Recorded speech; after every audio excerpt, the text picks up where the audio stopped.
Plevin, Adventures in Laos. Adventures in Laos, Rebecca Plevin.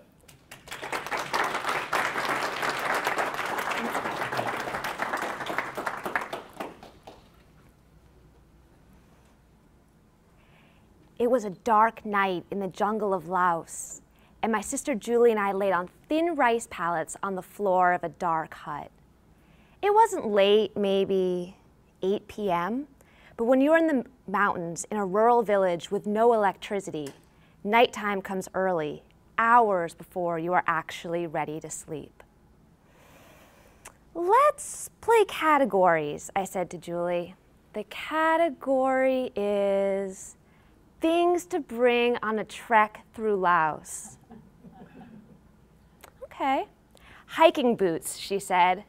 Mosquito net. Bug spray. Emergency chocolate. Well, let me explain that one. You see, the trip had gotten off to a rough start that morning. So, of course, I pulled out of my backpack our favorite treat. Chocolate-covered sunflower seeds. The sweet treat mentally sustained us through that first setback, and we continued munching as the trip showed no signs of improvement. That night, we went to bed and we woke up early the next morning and began another 8-hour hike. But that's when things turned really bad. You see, it was the rainy season in Laos, so the trail wasn't covered in dirt, but rather was slick with mud. Careful, Julie said as we began a steep decline toward the river. Bam! I slipped in a slick patch of mud and fell right on my behind.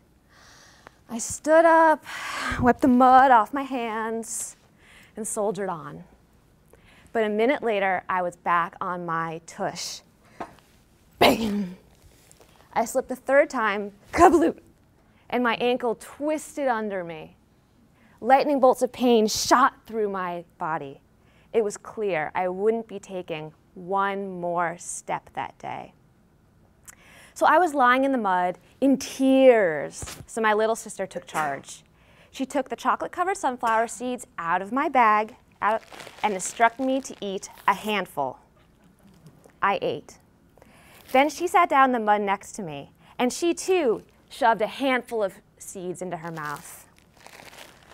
I wish an elephant would magically appear so we could just be carried to the nearest village, Julie said. The next moment, the ground began to tremble. Dumbo at your service, a deep voice boomed. We looked around and saw a 15,000-pound elephant standing over us. Hop on my back. I'll carry you to the nearest village, the elephant said.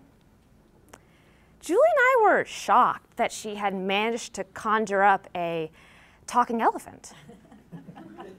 We were so in shock, actually, that we did as we were told and hopped on his back. So as Dumbo lumbered toward the nearest village, he told us his personal story. Turns out he had once lived in the wild, but then he had sold out, and he got this cushy gig at an elephant village, a type of tourist trap for gringos where they can go and feed and pet and wash the elephants. But that lifestyle wasn't fulfilling for Dumbo. He needed deeper meaning in his life. So he escaped the elephant village and has been working as a sort of fairy god elephant for stranded hikers ever since. Okay. So then I asked Dumbo the obvious question.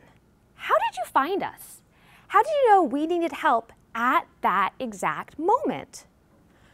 It's the magical powers of the chocolate-covered sunflower seeds, Dumbo replied. Eating them in the rainforest is like calling 911.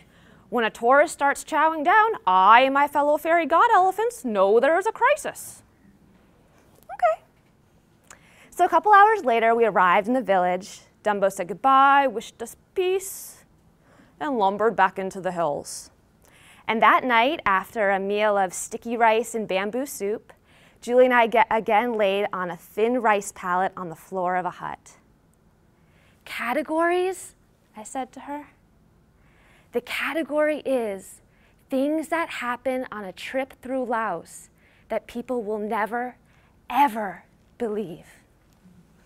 Thank you.